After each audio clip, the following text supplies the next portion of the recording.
Hey, what's up, everybody? It's me, your hero, Benjamin Banks, and on today's episode, I'm going to be talking about Season 3 of Cobra Kai. Season 3 came out on January 1st, New Year's Day, and I was so happy to finally see this season of the show.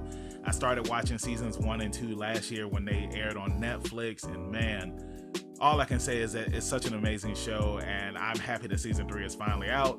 So let's go ahead and get into today's episode. But before we get into this review, please make sure that you like and subscribe so that way you can keep up with the boys here at Leveling Up with Benjamin Banks, where we release new episodes of our podcast every Tuesday.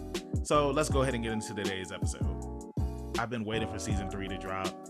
Seasons 1 and 2 were such a hit when they aired on Netflix, and when it was announced that we were getting a Season 3 after the show had got canceled on YouTube, I was just very hyped for this. I love how it starts right at the beginning with the events that happen at Valley High. The fight, everybody is a broken mess. Miguel, he's fighting for dear life after being in a coma for 2 weeks. Sam, she is afraid to go to school because of the fight that she had with Tori and seeing Miguel get kicked off of the balcony. And all I can say is, if I saw somebody that I really cared about get kicked off of the balcony, I would be a broken mess too. Johnny, he is a drunken mess. All he's doing is drinking at the bars. He's depressed. He's sad because of what happened with Miguel. He's sad because of what his son Robbie did. And then you have Daniel, who's trying to find Robbie and help him redeem himself, because while what Robbie did was wrong, Robbie can still be saved in Daniel's eyes, because Daniel believes that everybody deserves second chances.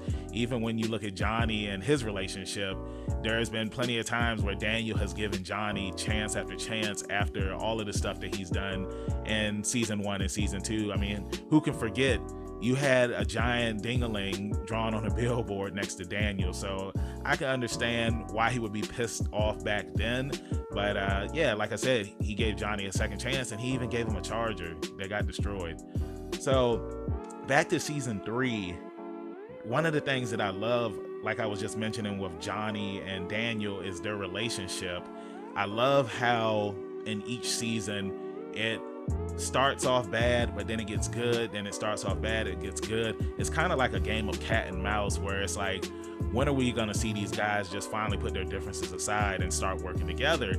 And we get that because now Kreese, who is running Cobra Kai after he took it from Johnny at the end of Season 2, he wants to make Cobra Kai into this military type dojo, and he wants to make Cobra Kai this strong martial arts dojo and the baddest dojo in all the lands, which he's doing. But before he can do that, he has to get rid of some of the dead weight that is at Cobra Kai, and that is all of the nerds that were brought in during Season 1 and Season 2. Now, not all of them get kicked off of the team, but Kreese, he does end up kicking some of them off the team because he's trying to build this military type dojo. So he's recruiting some of the baddest people in the valley to come to Cobra Kai, so that way he can have a more dominant school.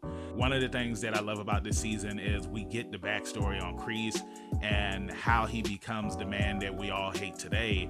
We see him working in a diner back in the 1960s, and what happens is there's a jock that comes in there and he's being a douche to Kreese, and he's being a douche to his girlfriend.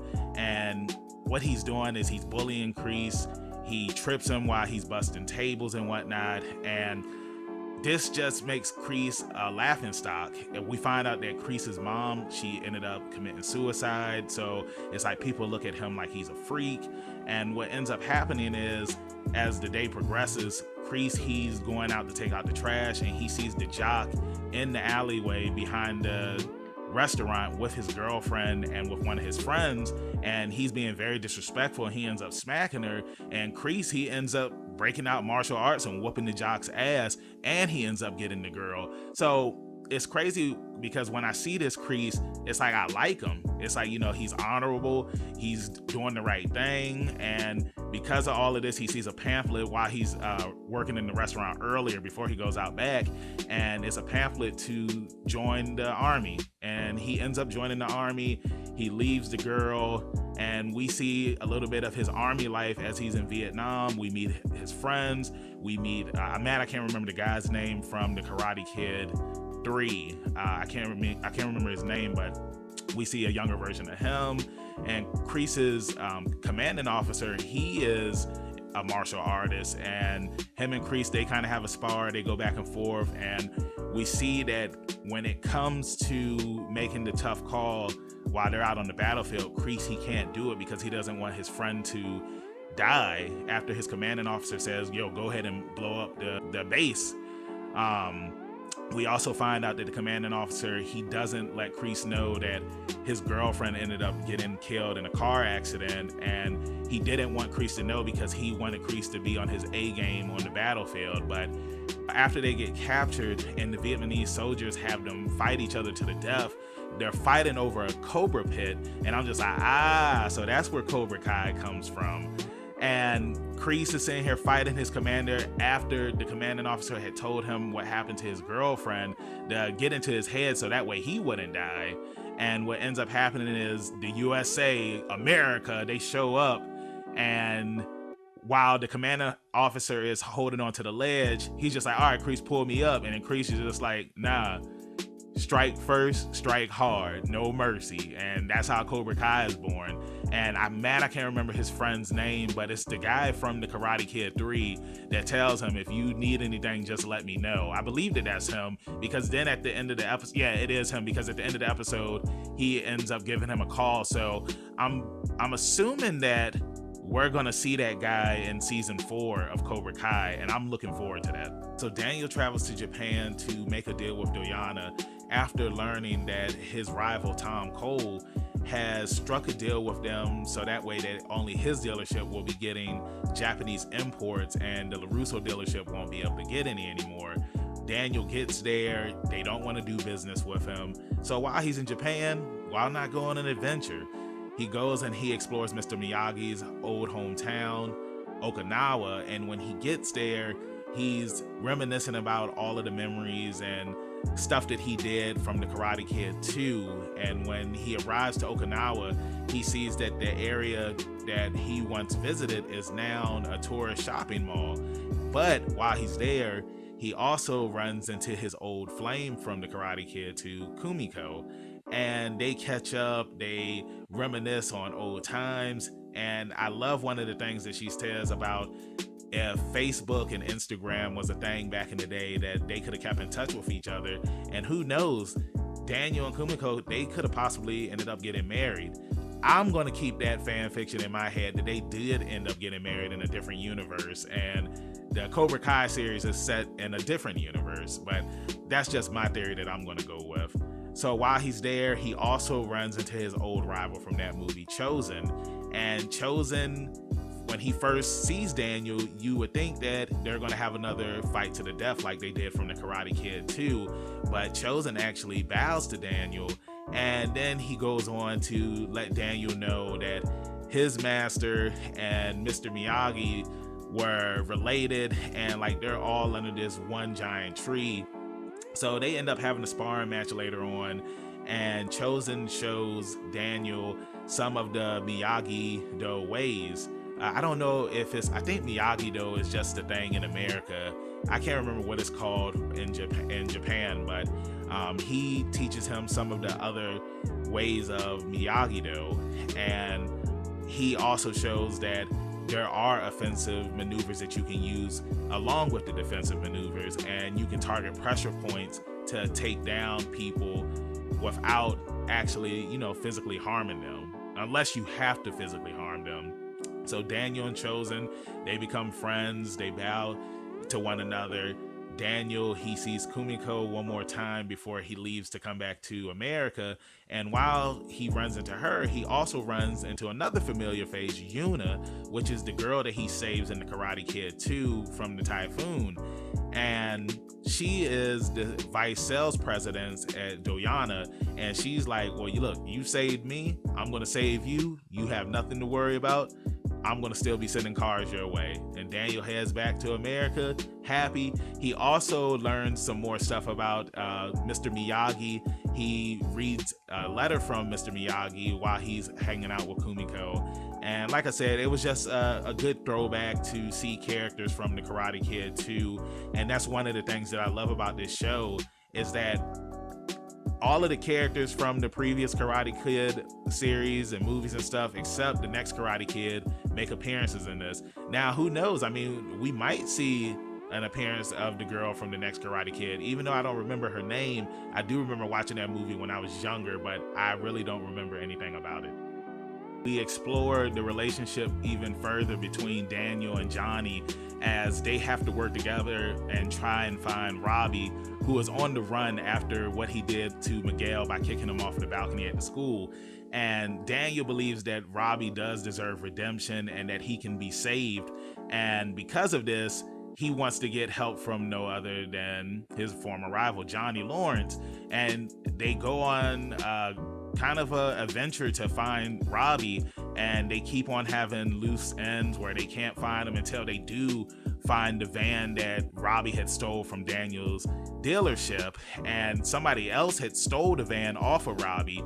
And then we get to this garage where it's a bunch of guys in there. These are tough dudes, and yes, this is how we start the season off. We see Daniel and Johnny back to back fighting all of these guys in the garage. And I was so hyped the entire time watching it, because I was just like, yo, like, I love seeing them work together. And eventually we do see them continue to work together, because at the end of the finale for this season, Daniel and Johnny, they finally put their differences aside and they work together to make a school. They combine Johnny's new school, Eagle Fang, and Miyagi-Do into one, so that way that they can take out Cobra Kai. What leads to this is Johnny, he goes to Cobra Kai to confront Kreese after there was a fight at Daniel's house on the holidays, because it is the holidays this time around on the show. And Miguel and Sam, who are the leaders of both of the schools, they want to form an alliance. This is before Johnny and Daniel agreed to become one dojo, but they want to form an alliance so that way that they can take out Cobra Kai. And they want to get the rest of their classmates to come together so that way that they're all on the same page. But then we get Tori, Hawks, and Kyler, and they all come to Daniel's house with the rest of Cobra Kai. They're wrecking havoc. Everybody's fighting. This is also after early on where Cobra Kai and Miyagi-Do, they ended up fighting in an abandoned amusement park, and Hawks ends up breaking Dimitri's hand. And this right here is what leads to Hawks having his redemption story, because it's like, for the first season, you know, he was a nobody, he was a nerd, he got picked on, and then we saw his transformation into Hawks. And after he becomes Hawks, he becomes the thing that he hated the most. He becomes a bully, and him and Dimitri's relationship sours. And at this abandoned amusement park, everything is going well for Miyagi-Do, and then Tori shows up. And after Tori shows up, Sam starts having a panic attack. She goes into hiding as the rest of Miyagi-Do is fighting Cobra Kai, and they end up getting their asses whooped. They're asking Sam, where are you at? We need you, Sam. And they end up getting the upper hand, and Hawks, he gets on top of Dimitri. Under peer pressure from the rest of his classmates, he ends up breaking Dimitri's arm. Now, this goes back to what I was talking about earlier with the fight that's taking place now at the LaRusso's house. And one of the Cobra Kai members, he has Dimitri's arm again, and he's gonna break it. And he's just like, hey, Hawks, come on and get on this. And then Hawks, he has that babyface turn where he comes and he saves Dimitri. And now we have Dimitri and Hawks working together again. And again, pinky's up for Dimitri. Dimitri had a hell of a transformation from when we first met him in season 1 until where he's at now, where he can fight now. He can stand up for himself. He's getting the ladies, and I'm proud of Dimitri. So again, pinky's up for him. It was cool seeing Dimitri and Hawks work together to take out Cobra Kai. And then also, while this is going on, Miguel is there and he's fighting Kyler. Kyler is one of the people who I said earlier where Kreese was going around and recruiting some of the toughest people in the valley to come to Cobra Kai. Kyler is one of those guys who ends up getting recruited by Cobra Kai, and he takes somebody else's spot in Cobra Kai. And Kyler sitting here beating up Miguel, and Miguel finally gets that eye of the tiger moment where his martial arts skills come back, because it's like he was, like I said, he gets the eye of the tiger. He wasn't feeling himself after the injury and not being able to walk, and he gets that moment where he snaps and then he kicks Kyler's ass, and that was such a cool moment. While all of this is going on, Sam and Tori, they're fighting in the dojo at the Russo house, and Sam, she's getting her ass whooped until she finally catches her eye of the tiger moment where it's like she finally stands up to Tori, she whoops Tori's ass. Hawks, Dimitri, and Miguel come in there. They say, yo, everything's over. Y'all need to leave. And Tori's just like, I'm going to get revenge, just like your classic 80s villain. So after spending all day trying to find Robbie, Johnny and Daniel, they give up, and Daniel, he ends up finding out that Robbie is coming to see his mother, who is in rehab now. She's changed her life around because we know how she was in the previous seasons, and she invites Robbie there. Daniel shows up and he talks to Robbie. He says, I'm going to help you and whatnot, but then the cops are there, and Daniel, what he's doing is a good deed. This pisses off Robbie, and Robbie just feels like he doesn't have anybody on his side anymore. And Daniel says that he's going to come and visit Robbie every day in juvie, but Robbie's just like, don't even worry about it. While Robbie's in juvie, he encounters these three guys that bully him. Robbie doesn't want to fight anymore because after what he did to Miguel. So the bullies, they take advantage of this and they keep on picking on Robbie. They attack him and whatnot until finally Robbie says this is it. And he catches them all while they're by themselves, and he beats all three of them up, because we know that Robbie's a badass. We know that Robbie knows how to fight, and it was such a good thing to finally see him get revenge on these guys that kept on messing with him. And what makes it even sweet is after the fight between these guys, Robbie runs into the main bully in the hallway, and they both don't snitch on each other, so Robbie gets that guy's respect, and now he doesn't have to worry about the bullies anymore. Because of the fight that took place at the high school, the city council, they want to shut down the martial arts tournament because they feel that martial arts in the area is a dangerous, they're like gangs now, everybody from Miyagi-Do and Cobra Kai. So they want to shut it down. Daniel, Kreese, and Johnny, they show up, they plead their case to why the tournament still needs to go on, but the city council is just like, nah, we're good. One of the things I love about this scene is you have people like throwing out jabs and stuff and dropping Easter eggs. Like somebody said that Daniel was the real villain, and I was just like, okay, I get that. I've heard that before. So it was cool seeing that. We now have Miguel and Sam who are there at the event, and they, say something and say that, hey, like, we love doing karate. It helped us become better people. If it wasn't karate, we don't know where we would be at right now. And this is something that you shouldn't take away from the kids. While I do understand that the adults, they all have their issues and their gripes, this is something that we all love. And because of the adults too, they're kind of pushing their views on the kids, some good, some bad. And when I mean good, I'm talking about with Johnny and Daniel, and the bad with Kreese, who just wants these kids to be like soldiers pretty much. So the city council is just like, okay, we'll go ahead and let the tournament happen. And because of this, I thought it was awesome, because it's like, now we're going to get the tournament. Who doesn't love tournaments?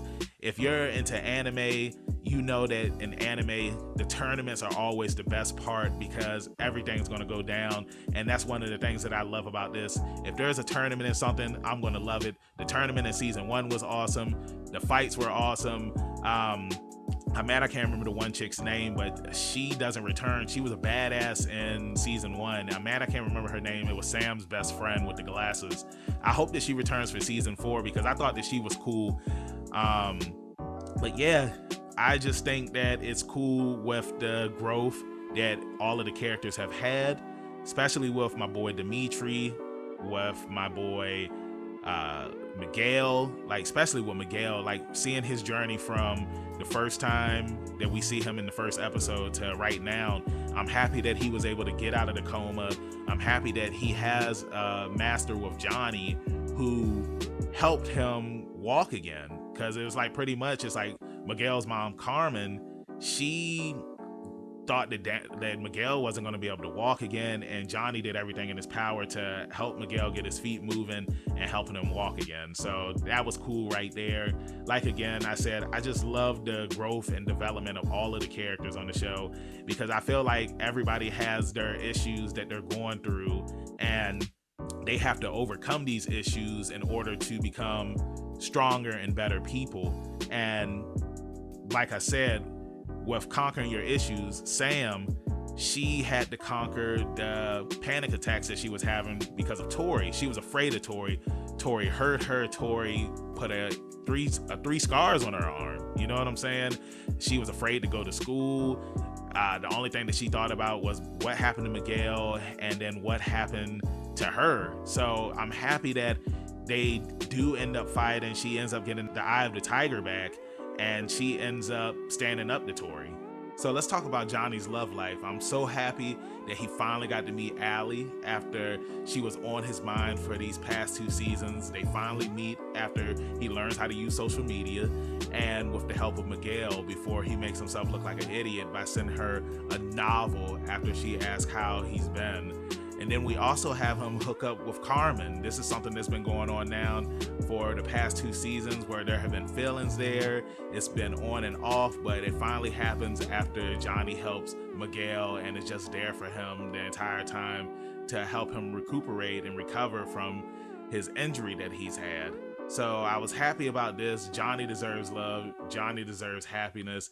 And I hope that Carmen and Johnny's relationship, it goes even further in season 4.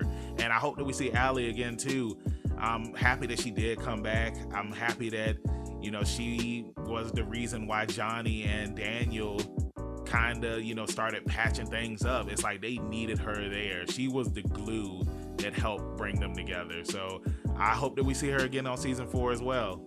One thing that I have to give Johnny is, even though the relationship that he has with Robbie is sour, he tries everything in his power to continue to fix this relationship.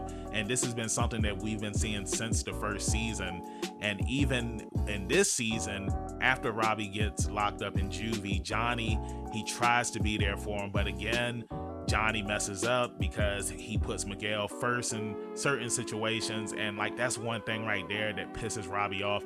I like Robbie's story because it's like he starts off as a hothead, he's a crook, he's a criminal, and he ends up turning his life around, which was cool because I just love a good comeback story, especially when somebody is an asshole and they end up becoming a good person through lessons that they're learning. And that was something that he was learning from Daniel to become a better person. But after the stuff that happened with Miguel and the stuff that happened with Sam, because him and Sam were dating, and then this season when he gets out of juvie, technically him and Sam are still dating. They never broke up. And when he comes to the LaRusso house, he sees Sam there with Miguel, and while they are just sparring, the first thing that he thinks is just like, dang, it's like, you my girl and you sitting here with another dude all wrapped around him and whatnot. And then like later on, like he doesn't see this, but you see Miguel and Sam, they're sparring again, and then they start making out, and Daniel walks in on him and he doesn't even do anything about it. And I'm just like, yo, if I saw my daughter on the ground getting tongued down by another man, I would swoop his ass up and I would throw him out of the house. So I guess Daniel, he has calmed down after that trip in Japan. That's the only thing that I can think of. But back to Robbie, his story, it reaches its climax at the end, where it's kind of like a Star Wars type deal where Robbie is Anakin and his father is well, no, I won't say that. I'll say it's more like Luke, Darth Vader, and Darth Sidious. And I guess you can say Anakin too, but it's like Johnny, when he goes to confront Kreese at the end of the series, And Robbie is there, and he's just like, Dad, come and join us, and we can take out Miyagi-Do. And Johnny's just like, no, like, this man is crazy. Like, it's like, you shouldn't be here with him, son. And we get that fight between Johnny and Kreese. Johnny's whooping Kreese's ass, and then Robbie's just like, no, Dad, you're the problem. And while he's coming at Johnny, Johnny's just like, you're my son, I'm not gonna attack you, I'm not gonna hurt you. And Johnny was pretty much doing some Miyagi-Do type techniques. Like, he was just dodging everything and being on the defensive until he doesn't know that there's a locker behind him, and he pushes Robbie, and Robbie ends up crashing into the locker. And that's how Kreese gets the upper hand on Johnny, because he's distracted. I really do hope that Robbie does turn back to the side of good, and because it's like he just needs love. Like, Robbie has never really had anybody really care about him, and then when he finally does have people care about him, the LaRussos, he feels betrayed because of what Daniel did by calling the cops on him. The whole situation with Sam and Miguel, he sees this, he knows that they both still have feelings for each other, and he's just at a weird spot in his life. So I'm hoping with season 4 that he does end up turning his life back around, and he does leave Kreese.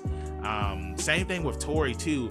I feel like with Kreese is very good at getting in people's heads and manipulating them, and that's something that he did with Hawks by Hawks doing the stuff that he did in season 2, and that's a thing right there. The relationship between Miguel and Hawks, it got rocky in season 2, but then by season 3, they're no longer friends after Miguel finds out that Hawks ended up breaking Dimitri's arm, because that's something that friends don't do to each other. And also because of that, that's when Miguel decides to leave Cobra Kai, because it's just like, why would you break somebody's arm? Like, you're a bully. You became the thing that you hated.